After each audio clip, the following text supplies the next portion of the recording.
le trajet entre Chiang Mai et Pai. Salut à tous, j'espère que vous allez bien. Moi ça va mieux que vous, de mieux en mieux. Aujourd'hui je vais vous faire cette vidéo là pour vous parler de ce fameux trajet, de cette route. C'est une route qui est très populaire en Thaïlande parce que c'est l'une des plus sinueuses au monde. Vous avez 762 virages. Alors il y a 130 km qui séparent Chiang Mai de Pai. Mais vous le faites en 4 heures, donc ça vous donne un petit peu une idée du nombre de virages qu'il y a. Il faut vraiment avoir l'estomac solide pour faire ce trajet dans de bonnes conditions. Personnellement, je l'ai fait dans un tuk-tuk partagé que j'ai payé 500 bahts, ça veut dire une quinzaine d'euros, alors que en règle générale, le trajet ne coûte que 150 bahts, ce qui fait 4 euros. En plus de cela, vous êtes dans un minivan climatisé, relativement récent. Moi, je n'avais pas le choix parce que je n'ai pas réservé mon billet, on va dire 2-3 jours avant. Donc, il n'y avait plus de place. En plus de cela, dans un tuk-tuk partagé, vous êtes assis à la perpendiculaire par rapport à la route. Donc, les maux de tête sont plus importants. Si vous n'avez pas l'estomac solide, je vous conseille d'acheter une pilule en pharmacie pour atténuer un petit peu le mal de route. Voilà, de ne pas trop manger le matin, de bien dormir la veille, et puis de fixer un point dans l'horizon.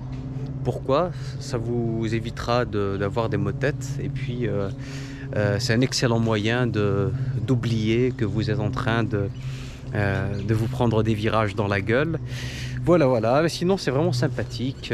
Il y a des paysages à couper le souffle. C'est une expérience à vivre au moins une fois dans sa vie. Voilà. Donc, pour acheter votre billet pour pas cher, vous allez directement vous rendre à la station de bus Arcade à Chiang Mai. Vous l'achetez directement, ou sinon à Pai, il y a une seule station de bus. Elle est au centre-ville, à côté du bazar, ou bien de la Walking Street.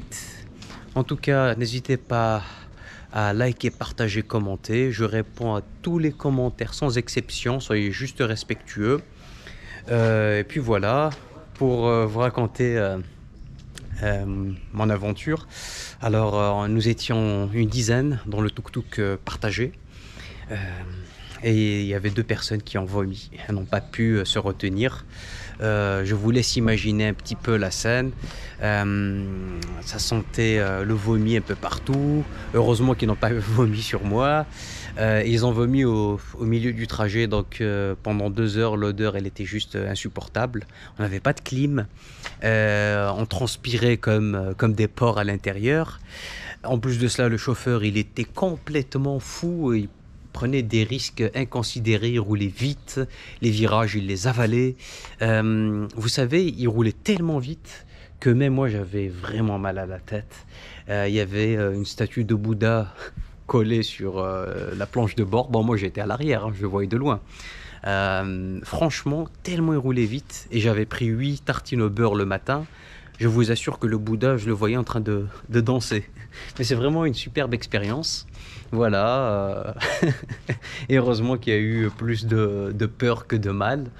Au retour, alors j'ai réservé mon billet 2-3 jours avant. Je l'ai payé 150 bahts, c'est-à-dire 3 fois moins cher que le tuk-tuk partagé. Et j'ai eu une place royale à l'avant, dans un van. C'était un Toyota Ayas comme celui-ci. Vous pouvez voir juste en face. Plus récent même.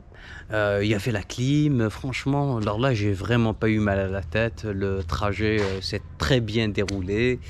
Voilà. En tout cas, merci pour votre attention. N'hésitez pas à liker, partager et commenter. Ciao.